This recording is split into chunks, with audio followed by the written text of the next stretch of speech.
வணக்கம் அன்புக்குரியவர்களே. அதாவது எதிர்காலம், நிகழ்காலம், வருங்காலம் இப்படி முக்காலத்தையும் அப்படி ஒரு ஹேண்டில் வாயிலே வச்சிருக்கிறாங்க ஒரு சிஸ்டர். அதை அப்படி தொகுத்து பகுத்து அப்படி சாலிடா தீர்க்க தரிசனத்தை உரைச்சிருக்காங்க. அது யாரு அப்படின்னு கேட்டா வேற யாரு, நம்ம சிஸ்டர் தான். நம்ம சிஸ்டர் என்ன சொல்றாங்க அப்படிங்கறத நம்ம கேட்போம்.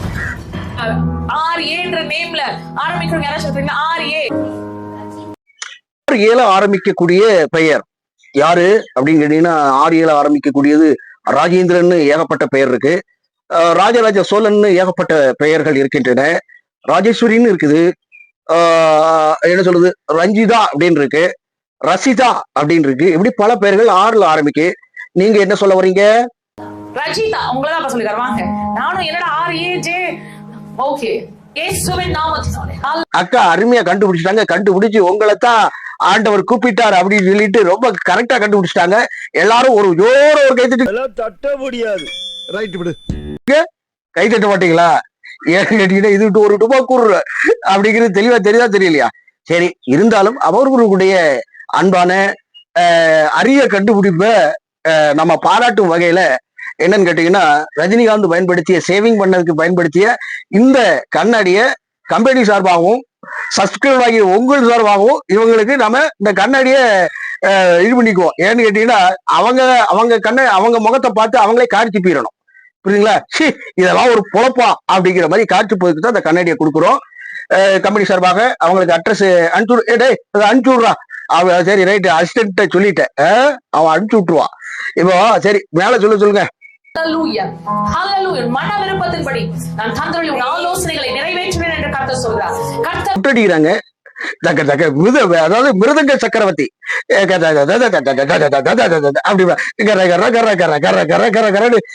அப்படியே கையால ஆட்டுது. அதாவது அபிஷேகத்தை உள்ள இறக்குறாங்க. இறக்கி ஆண்டவர் சொன்ன, அதாவது எப்படி தீர்க்க தரிசனம் சொன்னா அது வேற மாதிரி இருக்கணும். பைபிள் வசனமா கொடுக்குறாங்க, ஆசீர்வாத வசனமா. ஒவ்வொரு கபரிவா வார அப்படின்னு சொல்லிட்டு கண்ணு அந்த இது அதுவும் அப்படியே ஒரு மாதிரி சிமிட்டுது. மூன்றாவது கண்ணு புரியுதுங்களா?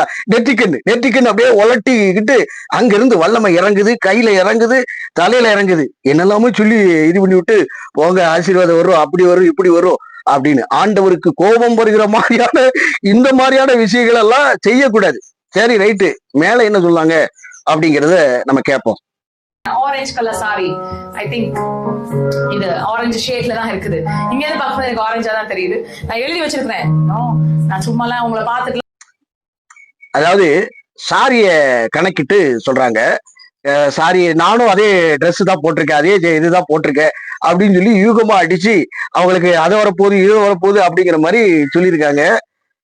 நான் என்ன கேட்கிறேன் அப்படின்னா, ஆண்டவர் அறகுறையாக ட்ரெஸ்ஸை வச்சு கணக்கிட்டு சொல்லுவாரா, அல்லது பேரை அறகுறையாக சொல்லி எங்கேயாவது சொல்லியிருக்காரா? இப்படித்தான் தீர்க்க தரிசனம் சொல்லுவாரா? அதே வேளையில இவங்க என்னன்னு கேட்டீங்கன்னா, அங்க விசிட் பண்ண அத்தனை பேருமே அவங்களுடைய சபையாராக இருக்க வேண்டியது இருக்கிறவங்க. சரியா? அவங்க வீட்டுக்கு என்னைக்காவது ஒரு நாள் வீட்டு குடிகைக்கு போயிருக்கணும், ஏதாவது ஒரு விசேஷத்துக்கு போயிருக்கணும். சரிங்களா? அதே போல சாரி, இந்த மாதிரி என்ன ரேண்டமா சொல்லப்படுகிற ஆர்ஏ, இதெல்லாம் எப்படின்னு கேட்டீங்கன்னா, பொதுவாகவே எல்லாருக்குமான பேரு. ரேவதிங்கிற பேர் ஒட்டுமொத்தமாக இருக்கும். அதே போல சிவா அப்படிங்கிற பேர் எல்லா பக்கமும் இருக்கும். அதே போல கார்த்திக் அப்படிங்கிற பேர் எல்லா இடங்களிலும் இருக்கும். அதே போல கிறிஸ்துவ பெயர்கள்ல பாத்தீங்கன்னா எஸ்தர் அப்படிங்கிற பெயர் முழு மூச்சா எல்லாத்துக்கிட்டையும் இருக்கும். சரிங்களா? அதே வேளையில பல பெயர்கள், பியூலா அப்படிங்கிற பெயரு, இதெல்லாம் கிறிஸ்துவ வட்டாரங்கள்ல அதிகமான பெயர் உள்ளதாக இருக்கிறது. சரிங்களா? சோ ரேண்டமா நீங்க சூஸ் பண்ணீங்க அப்படின்னு சொன்னா, இப்ப சாந்தி அப்படின்னா பேசிக்கா எல்லாத்துக்கிட்டையுமே அந்த நேம் இருக்கும். சரிங்களா? அப்போ இதை எப்படி வேணாலும் சொல்லலாம், வைக்கலாம். அதே போல உலகத்துல 7 கலர்கள் இருக்கின்றன, ஒவ்வொன்றுக்கும் ஒவ்வொரு டார்க்கு லைட்டுன்னு இருக்கு. சோ ட்ரெஸ்ஸை வச்சு ஆண்டவர் குறிப்பிட்டார், உங்களை அழைத்தார், ஆசீர்வாதம் வரப்போது, விருந்தாளிகள் வருவாங்க அப்படிங்கிற மாதிரி சொல்றதெல்லாம் யூகத்தின்படி அடித்து விடுவது. இது கர்த்தர் அனுப்பிய காரியம் அல்ல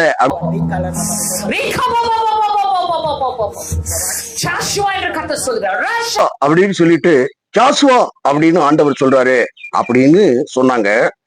இந்த சகோதரிட்ட கேட்கிறேன், இந்த சிஸ்டர் ஆரஞ்சு கலர்ல சாரி உடுத்திருக்காங்க. அந்த ஆரஞ்சு கலர் சாரியை உடுத்துன அவங்களுடைய பேரை மட்டும் ஏன் ஆண்டவர் சொல்லல, சாரியை மட்டும் ஏன் சொல்றாரு? சாரி, நான் இதை ஏன் கேட்கிறேன் அப்படின்னு கேட்டா, நீங்க இப்படி உருட்டுறீங்களே, யூகமாக உருட்டுறீங்களே, இது எவ்வளவு பெரிய தவறா இருக்கு. புரியுதுங்களா இல்லையா? மக்களே விழிப்பாயிருங்க. இது தீர்க்க தரிசனம் கிடையாது. இது யூகத்த காரியங்கள். என்னன்னா முன்னமே வர்றவங்கள அப்படியே கனெக்ட் பண்ண வேண்டியது. ஆரஞ்சு சேரின்னு முதல்ல கனெக்ட் பண்ணி, அதுக்கப்புறம் மறுபடியும் ஆரஞ்சு சேரி அப்படின்னு சொல்லி ஒரு போட்டு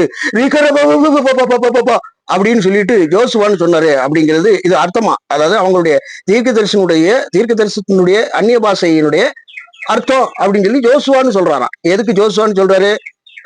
அவருக்கு வேற வேலை இல்லை இவங்களுக்கு இப்படி சொல்றதுன்ட்டு. பாவத்துல மனம் திரும்பு, கர்த்தர்கிட்ட திரும்பு அப்படின்னு சொல்லியிருப்பாரு. என்னத்த சொல்றதுங்க. சரி, நம்ம வேற என்ன சொல்ற, வெற்றி உன் வீட்டிலே வருகிறது. நான் கட்டினேன் என்று கர்த்தர் சொல்லுகிறார். என்னன்னு கேட்டீங்கன்னா, போற போக்குல எதையாவது ஒண்ணு உருட்ட வேண்டியது வெற்றி வருகிறதாம்.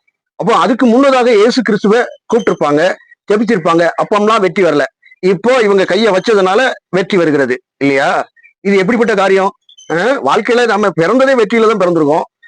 அப்போ வெற்றியா இருந்திருக்காங்க, இங்க வந்த உடனே இதா இருக்கு. அப்போ இவங்களுடைய நோக்கமா என்ன? இவங்களை தங்களை முன்னிறுத்திக் கொள்ளும்படி செய்யறாங்க. சரி, வேற என்ன சொல்றாங்க அப்படிங்கறத கேட்போம். யோசுவாவும் அவனோடு இருந்தவர்களும் உபவாசித்து ஜெபித்ததை போல நீ ஜெபிக்கும் போது இதோ உன் அலங்கத்திற்குள்ளே சமாதானம். யோசுவா ஜெபிக்கிறதை போல 7 நாள் உபவாசம் இருந்து ஜெபம் பண்ணாரு. அதே போல இவங்களுக்கு அவங்களுடைய அலங்கத்துக்குள்ள சமாதானம் வருது அப்படின்னு எந்த ஆண்டவர் சொன்னாரு? இதெல்லாம் பேருக்கு தீர்க்க தரிசனமா? இது உருட்டு தீர்க்க தரிசனம், குருட்டு தீர்க்க தரிசனம், குருட்டடி விருட்டடி தீர்க்க தரிசனம் சொல்லலாமா? சரி, அவங்களுடைய சாட்சி அடுத்த இதுல நீங்க போடுறீங்க. ஆசீர்வாதம் வந்துச்சா, வெற்றி வந்ததா, அல்லது வேற ஏதாவது வந்ததா அப்படின்னு சொல்லணும், சாட்சி சொல்லணும். சொன்னாதான் நீங்க சொன்னது சரியா இருக்கு அப்படிங்கிறத நம்ப முடியும். சரிங்களா? நடக்கல அப்படின்னு சொன்னா நீங்க ஒரு கள்ள தீர்க்கதரிசி அப்படின்னு சொல்லலாம். மேல என்ன சொல்றாங்கன்னு கேட்போம். முடியாமல் இருக்கிற ஒரு எரும மாட்டை போல நின்று கொண்டிருக்கிற எல்லா கட்டுகளையும் கவனிச்சிங்களா அப்படிங்கிற தெரியல. அதாவது நவள முடியாம எரும மாடு எப்படி இருக்குமோ அதே போல இருக்கிறதானே அப்படின்னு சொல்லி ஊமையாக சொல்லியிருக்காங்க. மீண்டுமாக இதை கேளுங்க, கேட்டுட்டு அதுக்கப்புறம் பதில் சொல்லலாம். கேட்டீங்களா? தெளிவா கேட்டீங்களா? எருமை மாட்டை போல ஒரே இடத்துல நிக்கும்ல எருமை மாடு, அதே ஃபார்மேட்ல இருக்கிறதான கட்டுகளை உடைக்கிற, அதை பண்ற, இதை பண்ற அப்படின்னு சொல்லி பயங்கரமான ஒரு கதையை வச்சிருக்காங்க. உருவகப்படுத்துறது எருவு மாட்டை உருவகப்படுத்துறாங்க. எருவு மாட்டத்தினுடைய சுபாவம் அது மந்தமான சூழ்நிலைகள்ல இருக்கிறதுக்கு காரணம் என்ன அப்படின்னா, மேல் ரோமங்கள் ரொம்ப பலவீனமான ரோமம், முடி கிடையாது. சோ அது என்ன பண்ணும் அப்படின்னு கேட்டீங்கன்னா, ரொம்ப பலவீனமான ஒரு இது. எந்த நேரமும் அது என்ன சொல்றது, யானை, நீர் யானைகள் எப்படி இருக்குமோ அதே ஃபார்மேட்ல அந்த எரும மாடு இருக்க வைக்கும். அதுக்கு ஒரு மந்தத்தன்மை, மந்த புத்தி இருக்கு. சோ இதை வச்சுக்கிட்டு உண்மையாக சொல்லணும்னு எந்த ஆண்டவரும் சொல்லவும் மாட்டாரு. இது ஆகாத ஒரு படிப்பினை. சரி, மேலும் நான் இதை எப்படின்னா பார்ட் 2 போடலாம்னு நினைக்கிறேன். சரி, இருந்தாலும் நான் சில விளக்கங்களை வேத வாக்கியத்திலிருந்து அநேக காரியங்களை சொல்லியிருப்பேன். ஃபுல்லா பாருங்க. 23வது அதிகாரம் 16வது வசனம். உங்களுக்கு தீர்க்க தரிசனம் சொல்லுகிற தீர்க்கதரிசிகளின் வார்த்தைகளை கேளாதிருங்கள், அவர்கள் உங்களை வீண் பெருமை கொள்ளும்படி செய்கிறார்கள். கர்த்தருடைய வாக்கை அல்ல, தாங்கள் யூகித்த தரிசனத்தை சொல்லுகிறார்கள் என்று சேனைகளின் கர்த்தர் சொல்லுகிறார். அவர்கள் என்னை அசட்டை பண்ணினவர்களை நோக்கி உங்களுக்கு சமாதானம் இருக்கும் என்று கர்த்தர் சொன்னார் என்று சொல்லுகிறது மல்லாமல், தங்கள் இருதயத்தின் கடினத்தினாலே நடக்கிற யாவரையும் நோக்கி உங்கள் மேல் பொல்லாப்பு வராது என்று சொல்லுகிறார்கள் அப்படின்னு இருக்கு. சோ கர்த்தர் அனுப்பினாரானால் அதை சாலிடா பெயரிட்டு இது பண்ணுவார், வைப்பாரு. ஆண்டவராகிய இயேசு கிறிஸ்துவானவர் கிட்டத்தட்ட அவருடைய பிளேஸுக்கும் எரிகோ பட்டணத்துக்கும் கிட்டத்தட்ட 60 கிலோமீட்டர். இந்த 60 கிலோமீட்டர் அப்படிங்கிறது ஒரு வாகனத்துல போகிறோம், ஒரு கார்ல போகிறோம் அப்படின்னா கிட்டத்தட்ட 3/4 மணி நேரத்துக்குள்ள ரீச் பண்ணிடலாம். கிட்டத்தட்ட ஒரு 100-120 போனோம்னா. இதே பைக்ல போறோம் அப்படின்னா 1 hour 30 நிமிடங்கள், அதாவது 1.5 மணி நேரம் ஆகலாம் மிஞ்சி போனா. அதாவது மினிமம் ஸ்பீட்ல ஒரு 100ல போனா 1 மணி நேரம் 30 நிமிடங்கள்ல போயிடலாம். அப்படிப்பட்ட தூரத்திலே ஒரு எரிகோ பட்டணம் வழியா வர்றாரு. அப்போ வரும்பொழுது கூட்ட நெருக்கடியாக இருக்கிறது, ஜனக்கூட்டத்தினால் நிரம்பி வழிகிற ஒரு ஆண்டவராக இருக்கிறார் இயேசுநாதர். அப்படி வரும்பொழுது காட்டத்தி மரத்திலே சகையு என்ற பேர் உள்ள சகையு என்பவன் 100க்கு அதிபதியான ஒரு பெரிய செல்வந்தனும் பயங்கரமான ஒரு மனிதனாக இருக்கிறான். சரிங்களா? இந்த 100க்கு அதிபதி அப்படின்னு சொன்னா இது எங்க இருக்கு வசனம் அப்படின்னா, லூக்கா 19வது அதிகாரங்களை வாசிங்க அப்படின்னா 1ல இருந்தே வரும். அப்போ சகையுவை பார்த்து முன்ன பின்ன பழக்கம் கிடையாது. 60 கிலோமீட்டர்ல உள்ளவன் பேரு தெரியுமா நமக்கு? இப்போ பக்கத்து ஊருக்காரன் பேரு எனக்கு தெரியும், அதுக்கும் பக்கத்துல உள்ளவன் பேரு தெரியும், அதுக்கு அடுத்த பக்கத்துல உள்ளவன் பேர் நமக்கு தெரியுமா? தெரியாது. 60 கிலோமீட்டர்ல இருக்கக்கூடிய சகையுவை எப்படி அறிஞ்சிருப்பாரு? ஏன்னு கேட்டீங்கன்னா அவரு பிஸி ஷெடியூல். ஒவ்வொரு நாளும் அவர் கனெக்ட் பண்ணக்கூடிய பீப்புள் அப்படியா இருக்கு. அவருக்கு ஓய்வே கிடையாது. மக்களை பார்த்து கொண்டே இருக்கிறாரு. எல்லா இடங்களையும் பிரசங்கம் ஓடிட்டு இருக்கு. அவன் அங்க பணி செய்யறான் அப்படிங்கிறது தெரியாது. பழக்கமே இல்ல. சகையு அந்த இடத்துல இயேசு கிறிஸ்து எப்படிப்பட்டவரோ அப்படிங்கறத அனலைஸ் பண்ணி என்னன்னு கேட்டீங்கன்னா ஆளு குட்டையா இருக்காரு. சரியா? குட்டையா இருக்கிறதுனால காட்டுச்சி மரத்துல ஏறி பாக்குறாரு. இயேசுநாதர் என்ன தெரியுமா சொன்னாரு? டேய் கட்டப்பையில கட்டப்பா கொஞ்சம் என் கிட்ட வாப்பா அப்படின்னு சொல்லாம கட்டம் போட்ட சட்டை கட்டப்பையில அப்படின்னு சொல்லல. என்ன சொல்றாரு அப்படின்னு கேட்டீங்கன்னா, சகைவே இறங்கி வா, உன் வீட்டுல தங்கி நான் சாப்பிடணும்பா, வரம்பா நானே அப்படிங்கிற. எப்படி அவர் அவர் அதாவது அவரை நோக்கி வருகிறவள், தம்மை நோக்கி வருகிறவள அவர் என்ன சொல்றது, கைவிடுறதே இல்ல, ரிஜெக்ட் பண்றது இல்ல, எக்ஸிட் பண்றது இல்ல.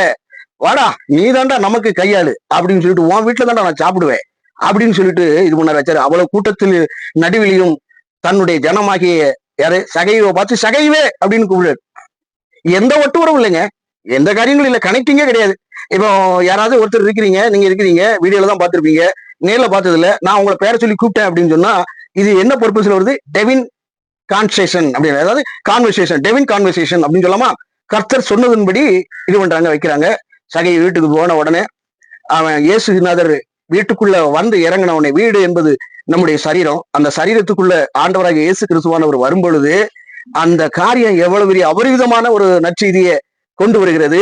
நான் ஏலத்தின எதெல்லாம் அநியாயமா வாங்கணும் அதெல்லாம் திரும்ப கொடுத்துருவானப்பா, நான் இனிமே அவ்வளவுதான்ப்பா, நான் என் சொத்துக்களை பாதிய ஏழைக்கும் எளியலுக்கும் கொடுத்துருதேன்னு சொல்லி ஒரு செல்வன் தன் செல்வத்தினால் திருப்தி அடைவதில்லை, தேவனிடத்தில் வருகிற அவர்களும் பணத்தாசை இல்லாதவர்களாக பயணிப்பார்கள் அப்படிங்கிறதான். இவங்க என்னடான்னா சிவப்பு சட்டை, ஜாக்கெட்டு கலர் கருப்பு, நீங்க பார்த்தா வெறுப்பு அப்படிங்கிற மாதிரி பெரிய பருப்பாட்ட பேசுறாங்க.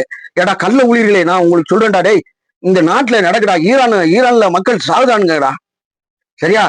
அமெரிக்காக்காரன் அவனுடைய வசாலத்தை காமிக்கிறதுக்கு, அவன் பெரிய கொம்பன்னு காமிக்கிறதுக்காக வேண்டி அடிக்கு துவம்சம் பண்ணுவான். இஸ்ரேல் வந்து என்னன்னு கேட்டீங்கன்னா ஏற்கனவே அவங்களுக்கு உள்வாங்க வெளிவாங்க இருக்கு. ஏன்னு கேட்டா ஈரான் வந்து நான் இஸ்ரேல அடிப்பேன் அப்படின்னு முன்னமே சொன்னான். சோ அவங்களுக்குள்ள உள்வாங்க இருக்கு. இடையில ஒரு கட்ட பஞ்சாயத்துக்காரன் யாரு அப்படின்னு கேட்டீங்கன்னா டொனால்டு ட்ரம்ப். இவன் இன்னும் பெரிய இவனாட்ட கிறிஸ்துவ வட்டாரங்கள்ல பேச ஆரம்பிச்சாங்க. டொனால்டு ட்ரம்ப் கிறிஸ்துவுக்கு பிரியமான ஆளு அப்படின்னு சொல்லிட்டா கடைசியில இப்படி சொன்னாங்க தெரியுமா. கடைசியில இந்தியாவில வந்து வரி ஏற்ப செஞ்சான். அதுக்கடுத்த ஸ்டேட்மெண்ட் என்னன்னு கேட்டீங்கன்னா, இந்தியர்களை வேலையை விட்டு அவ்வளவு பேரும் போங்கடா வெளியே, அகதிகளை வந்தவங்க அத்தனை பேரையும் விரட்டி துரத்தினார். புரியுதுங்களா? கிட்டத்தட்ட அவர் ஆட்சிக்கு வர நேரம் பூரா இப்படி நம்மளுடைய அதாவது இந்தியர்களுக்கு பங்கம் விளைவிக்கும்படி பல காரியங்கள் பண்ணாங்க வச்சாங்க. ஆனா இந்த மாதிரியான கள்ள ஊழியர்கள் இருக்காங்க தெரியுமா. டொனால்டு ட்ரம்ப் கர்த்தருக்கு பிரியமானவர்னு சொல்லி மோகன் சி லாசரஸ் அவர்கள் சொன்னாங்க. பிரியமானவர், அப்படியானவர், இப்படியானவர்னு சொல்லி கதை விட்டாங்க. கடைசியில் பார்த்தா இந்தியர்களுக்கு சோழியை முடிச்சு விட்டா. அதுக்கடுத்த செக்மெண்ட் என்னன்னு கேட்டீங்கன்னா, இந்தியாவை அடக்கிறதுக்காக வேண்டி பாராசிட்டமால் அப்படின்னு சொல்லி ஒரு மெடிசன், அந்த மெடிசனை கொரோனா டயத்துல நீ குடுக்கல நடக்கிறதே வேற அப்படின்னு சொல்லி ஒரே ஒரு இதுதான் பண்ணி விட்டா. இந்தியா மோடி போய் இங்கதான் வேலைகளை கடும் வேலைகளை பார்த்தான் வச்சான். ஆனா அமெரிக்கன் போய் காலை நக்கிட்டு ஐயோ G Trump G, what is this, நான் உங்களுக்கு ஒரு லோடு இல்ல 2 கோணி மூட்டை நிறைய உங்களுக்கு பாராசிட்டமால் அனுப்புறேன்னு உடனே அனுப்பி விட்டான் பயந்த வேலையை. இப்படி பயங்காட்டி பதட்டத்தை ஏற்படுத்துகிற டொனால்டு ட்ரம்ப் அடிச்சு ஈரானை பிடிச்சு அடிச்சு நொறுக்கி தமுசம் பண்ணிட்டு இருக்கு. இந்த மாதிரியான போர்கள்லாம் வரும் பொழுது இவனுக்கு முக்காலமும் தெரிஞ்சவன், நான் பெரிய தீக்கதரிசி, பெரிய வச்சாது அப்படின்னு சொல்லி இவங்ககிட்ட தீக்கதரிசி ஐயா இதெல்லாம் ஏன் சொல்ல மாட்டேங்கிறீங்க? இங்க இப்ப ஆண்டவர் சொல்ல மாட்டாரு, யூகமா கூட அடிக்க மாட்டாரு என்ன. ஆனா நான் உங்களுக்கு சொல்றேன்டா, இந்த கள்ள தீர்க்கதரிசிக்கலாம் நீங்க வந்து என்ன கேட்டீங்கன்னா ஒட்டு மொத்தமா நாசமா போயிருவீங்கடா, தமிழ்நாட்டுக்காரன் நாசமா போயிடுவான்டா, உங்களுக்கு எல்லாம் சாபம் வரப்போகுது, உங்களுக்கு எல்லாம் நாசமா போயிருவீங்க அப்படின்னு சொல்லி சொல்லுங்கடா. அதுக்கு எதிர்விதமாவே நடக்கும். புரியுதா இல்லையா? நீங்க சொல்றது ஒரு வகையும் நடக்காது. காரணம் என்ன தெரியுமா? நீங்க எல்லாம் டுபாக்கூறுகள், ஆண்டவரோடு கனெக்டிங்ல இல்ல, வேற கனெக்ட்ல இருக்கீங்க. அதனால யூகமா அடிச்சு விடுறதுல நம்பர் 1 இருக்கீங்க. ஏன் ஈரான் மக்களும் ஆண்டவருடைய பிள்ளைகள் தானே, இயேசுடைய பிள்ளைகள் ஐயா. உலகத்தை நேசிக்கிறது உலக ரட்சகராக அனுப்பியிருக்கிறாரு. அவர் எப்படி இந்த ஃபைட்டை அங்கீகாரம் பண்ணியிருப்பாரு? இது மனித சூழ்ச்சி தான்ங்கிறது சொல்ல முடியுமா இல்லையா? அப்ப இந்த தீர்க்கதரிசி அம்மா முக்காலம் இங்க இந்த அம்மாட்ட கேட்கிறேன், ஏமா வாட் இஸ் இஸ்மா இதெல்லாம் சொல்லுவீங்களா அப்படின்னு கேட்டா அவங்களுடைய மைண்ட் வாய்ஸ் என்ன சொல்லும்? I don't can of that. அது ஜூம் மீட்டிங்ல பார்க்கலாம் தம்பி. அதாவது எப்படின்னு கேட்டீங்கன்னா, வரைபடத்துல வந்து ஆண்டவர் காட்டல தெரியுமா எங்களுக்கு வந்து, நான் வந்து அப்படி ரொம்ப ஸ்டோரேஜா அப்படி ஆண்டவர்கிட்ட அப்படி போக்கஸ்டா இருக்கும்போது, ஆண்டவரே எங்கேயாவது போர் வருமா, அக்கப்போரா இருக்கு, இவங்க எல்லாம் கேட்கிறாங்க, தீர்க்க தரிசனமாக சொல்லணும்ன்றாங்க, என்ன பண்ணலாம் அப்படின்னு சொல்லி நான் ஒருவேளை கேட்டிருப்பேன். சோ இனிமே வந்து என்னன்னு கேட்டீங்கன்னா, போர் நடக்குதா தம்பி, சரி ஓகே நான் ஜூம் மீட்டிங்ல உங்களுக்கு ஒரு இன்ஸ்ட்ரக்ஷன் சொல்றேன் அப்படிங்கிற மாதிரி ஒரு கதை விடுவாங்க. நடந்த பிறகு சொல்லுவது தீர்க்க தரிசனம் கிடையாது. நியூஸை பார்த்து கதை அளக்குற அப்படிங்கறது அர்த்தம். இப்படி இருக்கலாமாங்க? என்னங்க இந்த போலி போதவர்கள் எல்லாம் சொல்லுவேன். இதெல்லாம் அதாவது மார்ச் மாசங்கள்ல வந்துட்டு மகிமைப்படுத்தினேன், மகிமைப்படுத்துவார் அப்படின்னு சொன்னாங்க. அதுக்கு அடுத்தாக்குல பலரும் என்னன்னு கேட்டீங்கன்னா ஆசீர்வாதமான ஆண்டு, நீ சொல்லவே சொல்லாதப்பா, சபிக்கிற ஆண்டு அப்படின்னு போட்டிருக்கப்பா. எல்லாரும் சொல்ல ஒரு சேர தமிழ்நாட்டில் இருக்கக்கூடிய கள்ள தீர்க்க தரிசிகள் அத்தனை பேர்கிட்ட சொல்ற, நீ நாதமா போயிடுவான், தமிழ்நாட்டுக்காரன் நாதமா போயிடுவான், அங்க எங்கே குண்டு வெடிக்கும், ஆங்காங்கே பட்டாசுகளை வெடிப்பார்கள், அங்க போட்டு ஒரு குண்டை போடுவான், இங்க போட்டு ஒரு குண்டை போடுவான் அப்படிங்கிற மாதிரி சொல்லிட்டு அப்படியே இது விட்டீங்க. ரொம்ப சந்தோஷமா இருக்குப்பா. நாங்கெல்லாம் வசதி ஆயிடுவோம், வசதியா அசதியே இல்லாம வசதி ஆயிடுவோம். புரிஞ்சுக்கலாம் இல்லையா?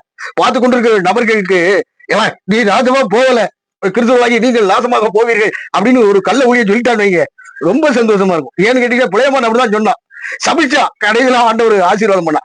இவன் ஆசீர்வதிக்கிற நேரம் பூரா ஏதாவது ஒரு பஞ்சாயத்து ஆகுது பாருங்க மக்களே.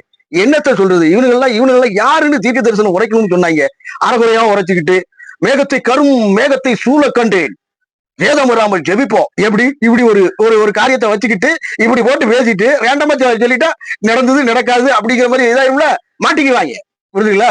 அதனால கருமேகம் சூழ கண்டேன், அங்கு சேதம் வராமல் ஜெபிப்போம். அமெரிக்கா 3 பொருளாதார சேதனை உண்டாகும், இயற்கை பேரழிவுகள் உண்டாகும்.